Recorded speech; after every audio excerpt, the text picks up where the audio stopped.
Episode 15 के starting में हमें दिखता है कि माइम ऑफिस में होती है और वो डायलॉग के वेबटून का इंतजार कर रही होती है जो डायलॉग ने भेजना था। और 11 बजने वाले थे। 11 बजे वो वेबटून साइट पर अपलोड होना था। माइम इस चीज़ से बहुत परेशान हो रही होती है। वहीं दूसरी तरफ दिखता है कि डायलॉग अपने वेबटून को बना रहा होता है और डायलॉग के साथ में मदद डोंगी कर रहा होता है उस एपिसोड को फिनिश करने में। फिर डोंगी फोल्डर को फिनिश करके डायलॉग को भेजता है।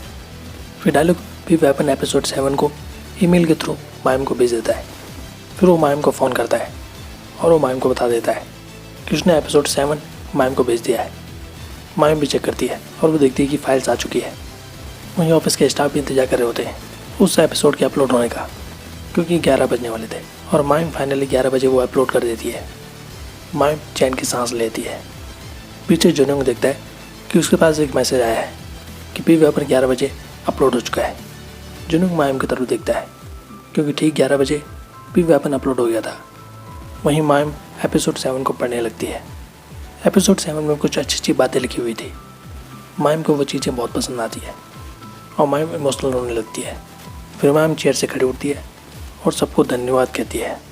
इसके बाद माइम जब घर पर आती है तब उसकी बहन उसे ऊपर जाने के लिए कहती है। फिर वो माइम को ऊपर ले आती है। वहीं ऊपर दिखता है कि माइम के डैड उस एपिसोड 7 को पढ़ रहे होते हैं और वो भी रोने लगते हैं। माइम ऊपर आकर देखती है कि उसके डैड रो रहे हैं। फिर उसके डैड जब उसे देखते हैं तब वो बिल्कुल नॉर्मल हो जाते हैं। माइम दिखती है कि उसके डैड उस एपिसोड 7 को पढ़ रहे होते हैं। उसके डैड उसकी तारीफ़ करते हैं। माइम भी यह तारीफ़ सुनकर बहुत खुश होती है। वहीं अगले दिन ऑफिस में जंगमन डायरेक्टर को बता देता है कि जिस आदमी ने मेरे स्टाफ के खिलाफ कंप्लेन की थी वो सब झूठ थी और उस आदमी ने बताया कि उसने किसी के इशारे पर ये काम किया है। वहाँ ग्वानिंग भी मौजूद होता है और जंगमन उसकी तरफ देखता है, यानी कि वो ग्वानिंग की तरफ इशारा कर रहा था। डायरेक्टर को भी ग्वानिंग पे शक होने लगता है। फिर जंगमन जब ऑफिस में जाता है तो वो सबसे एक कॉन्टेस्ट के बारे में पूछता है। जंगमन बताता है कि ऑडियंस को इस चीज़ से ज़्यादा अट्रैक्ट किया जा सकता है। सभी स्टाफ एग्री हो जाते हैं। जंगमन सभी से मेहनत करने के लिए आता है। इसके बाद माइम वो डायलॉग के घर पर जाती है और वो डायलॉग को बताती है कि उसकी माँ हॉस्पिटल में सुरक्षित है और अब वो ठीक है। डायलॉग माइम को थैंक यू कहता है। वहीं डोंगी बताता है कि उसका काम अब फिनिश हो चुका है। माइम डोंगी को थैंक यू कहती है और डायलॉग भी थैंक यू कहता है डोंगी को। माइम डायलॉग से पूछती है कि उसने उसके मेन्यू की स्क्रिप्ट देखी जो कि कलरफुल थी। ये आइडिया उसके दिमाग में कैसे आया। फिर डायलॉग बताता है कि बचपन में उसकी माँ एक कलर पेंसिल से ड्रॉ करना सिखाती थी, इसीलिए डायलॉग ने भी कलरफुल स्केच करना शुरू कर दिया।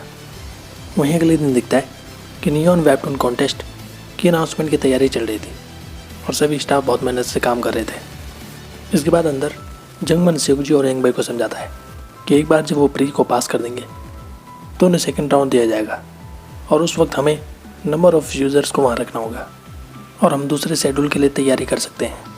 फिर रात को जंगमन वो डायरेक्टर से जाके एक रेस्टोरेंट में मिलता है। डायरेक्टर भी जंगमन की परफॉर्मेंस से बहुत खुश थी। डायरेक्टर जंगमन से पूछती है कि एग्जीक्यूटिव मीटिंग की तैयारी कैसी चल रही है।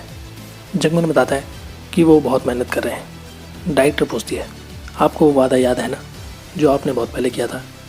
फिर यहाँ पर हमें दिखता है कि जिस वक्त जंगमन डायरेक्टर से जॉब मांगने के लिए गया था तब डायरेक्टर ने उससे कहा था कि जिस कंपनी को पहले ही निकाल दिया गया उस पर फिर से भरोसा कैसे किया जाए। तब जंगमन ने उसे बताया था कि 3 साल के भीतर वो इस कंपनी को टॉप में ले जाएगा। अगर वो ऐसा नहीं कर सका तो वो इस कंपनी को छोड़ देगा। प्रेजेंट में जंगमन उनसे पूछता है कि आपने मेरी शर्त क्यों एक्सेप्ट की। डायरेक्टर कहती है कि वो उससे सीखना चाहती थी और वो उसकी तारीफ़ करती है कि वो एक अच्छा लीडर है। वहीं अगले दिन दिखता है कि जंगमन मीटिंग के लिए जा रहा होता है और सभी उसे गुड लक कहते हैं। फिर मीटिंग में जंगमन डायलॉग का पी वेपन उसके बारे में बताता है जो कि बहुत फेमस हुआ था और उसका दूसरा पार्ट वो रिलीज़ कर रहे हैं। और जंगमन बताता है कि इस दूसरे पार्ट से कंपनी को बहुत बेनिफिट होगा और वो इस बात पर भी जिक्र करता है कि यंग टून ने अगर नियॉन पर कब्जा कर लिया तो जिंजर टून बर्बाद हो जाएगा और नियॉन को भी बहुत लॉस होगा। ग्वानिंग कहता है कि अगर स्टाफ बदल दिया जाए तो भी काम जारी रह सकता है और वो यंग टून के स्टाफ की तारीफ़ करता है।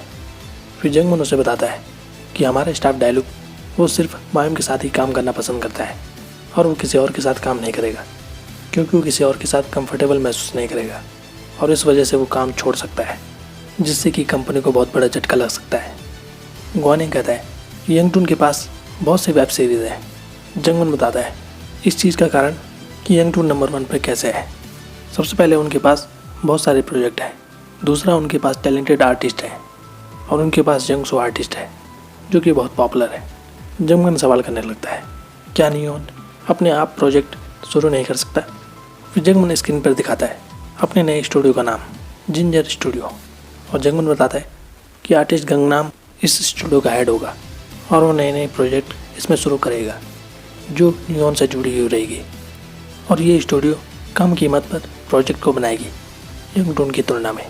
इससे कंपनी को बहुत फ़ायदा होगा। फिर डायरेक्टर भी इस चीज़ से मान जाती है।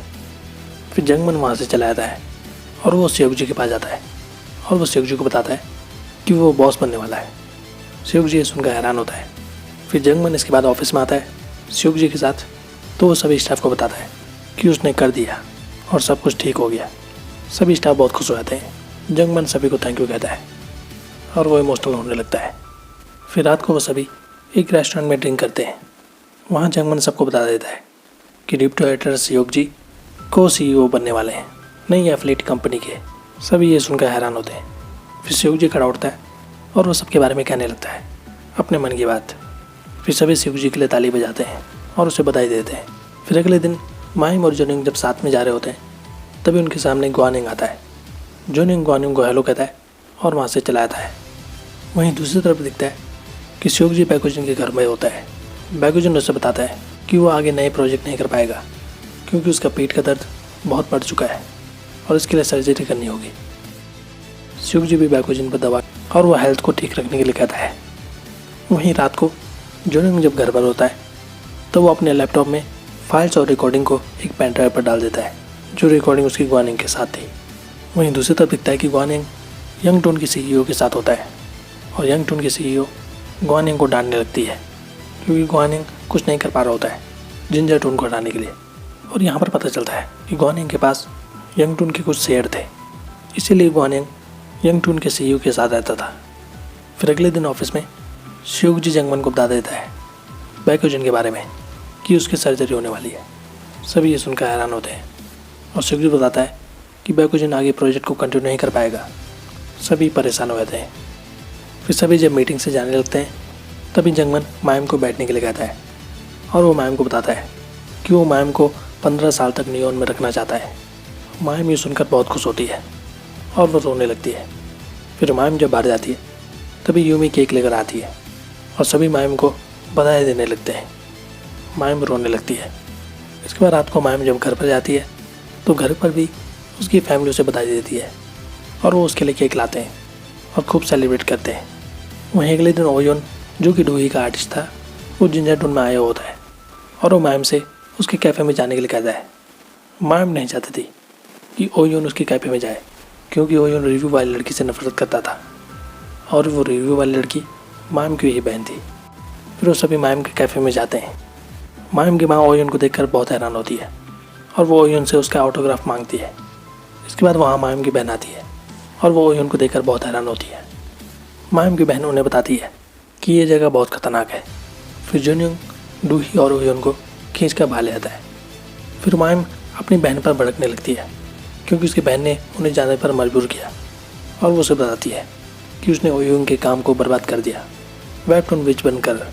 तभी उसकी माँ सुन लेती है और उसकी माँ को पता चल जाता है कि वेबटून विच आखिर उसकी बेटी ही है।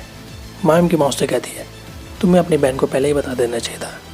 माइम की बहन कहती है कि माइम की जॉब लगने से पहले ही उसने ये काम शुरू कर दिया था और इस चीज़ में उसकी कोई गलती नहीं है और उसका कोई ऐसा इरादा नहीं था। फिर रात को माइम अपनी बहन को समझाती है और वो अपनी बहन से माफ़ी मांगती है। वहीं अगले दिन ऑफिस में डूही जाकर सबको बताता है कि ऑडिट टीम ने ग्वानिंग के यहाँ छापेमारी कर दी है। सभी ये सुनकर हैरान होते। वहीं दिखता है कि ग्वानिंग के यहाँ ऑडिट टीम आई थी है, उसके ऑफिस की तलाशी लेने लगती है। फिर ग्वानिंग डायरेक्टर के पास जाता है और वो डायरेक्टर से पूछने लगता है कि उसने ऐसा क्यों किया। फिर डायरेक्टर उसे बताती है किसी ने आकर उसे सबूत दिए, इसीलिए उसने ऑडिट टीम को उसके यहाँ भेजा। वहीं ऑफिस में दिखता है कि जोनिंग जंगमन के पास जाता है और वो जंगमन को बता देता है कि उसने डायरेक्टर को सब कुछ बता दिया और उसने रिकॉर्डिंग्स और फाइल्स को डायरेक्टर को दे दिया। जंगमन ये सुनकर हैरान होता है। वहीं दूसरी तरफ दिखता है कि बैकोजिन को सर्जरी के लिए ले आया था। फिर डायलॉग सेओकजी, जंगमन और मायम वो बैकोजिन को देखने के लिए हॉस्पिटल में जाते हैं। बैकोजिन की वाइफ उनसे कहती है कि उसके हस्बैंड आँख नहीं खोल रहे हैं। सेओकजी सुनकर हैरान होता है और बाकी सभी भी। और यहाँ पर ये एपिसोड खत्म होता है। तो आज के लिए बस इतना ही। ऐसी वीडियोस देखते रहिए हमारे चैनल पर। Thank you so much.